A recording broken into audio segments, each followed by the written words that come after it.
And I think many people do little girls' outfits, but they don't really know what to do for the boys. It's easy to make a little girl's gown and make it nice and frilly. Okay, so trim the tails off there.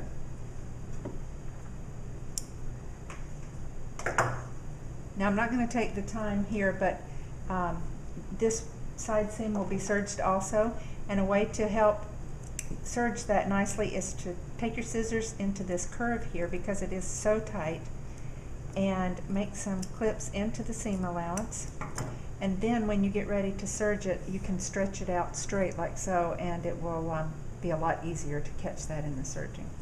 Okay, so I'm going to turn that out. See how sweet?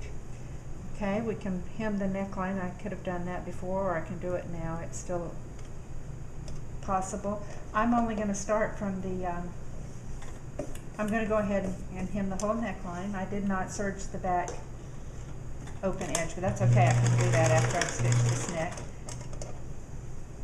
For this purpose, I won't be doing both sides. Okay, so you want to just kind of stitch close to the edge of the neck.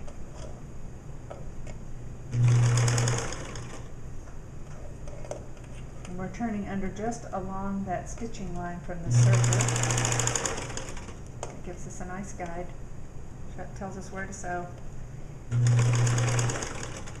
And if you've ever sewn something and it says to iron under 5/8 inch or 1/2 inch or whatever, if you've gone to the ironing board and tried to do that, you know how frustrating it is to work with your fabric in a hot iron. You burn your fingers and that sort of thing. So what I like to do is I like to stitch my fold line on the sewing machine. If it says turn under 1/2 inch, I stitch 1/2 inch from the edge, and that stitching gives me a guide of where to turn under. Now, as you can see here, the edge of this vest is coming out a little bit, so I'm going to go back and I'm actually going to make that seam just a little bit bigger so that it will catch that edge of the vest in there.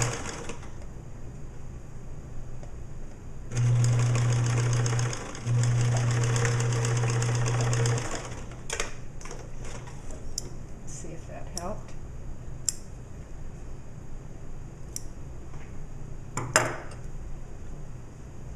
Okay, if we pull on it much, it'll come out, but if I was doing this to finish, I would probably open that up just a little bit and push that up back up in the seam some. Okay, so now we have this little vest, this little gown with the vest, and what we're going to do to give the impression of a little shirt under the vest is we're going to fold the gown in half along the fold line, the former fold line, and we're going to stitch just about 3/8 of an inch. I think the instructions I put on there were a 1/2 inch for the extra small gown and 5/8 for the bigger ones, but I think as tiny as this one is, 3/8 of an inch is going to be fine. And we're going to do it for about 2 inches so that the bottom is hidden under the vest.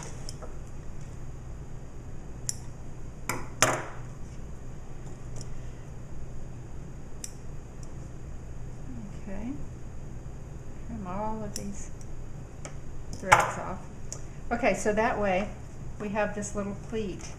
Now we can flatten it out here to kind of give the impression that it's a little shirt.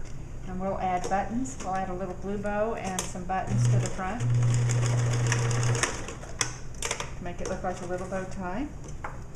Have a tiny little blue bow, so you'll want to have some of the ladies fold in little tiny bows, those that have nimble fingers still.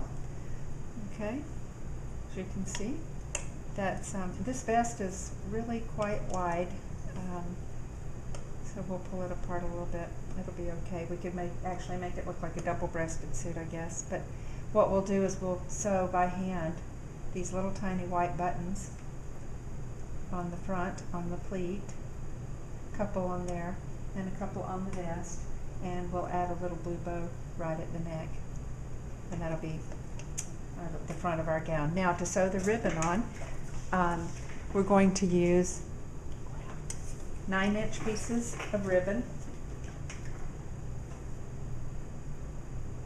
I'm going to stop right here and because I'm going to have to edit out some of this, so I'll show you how to do the ribbon on the next video.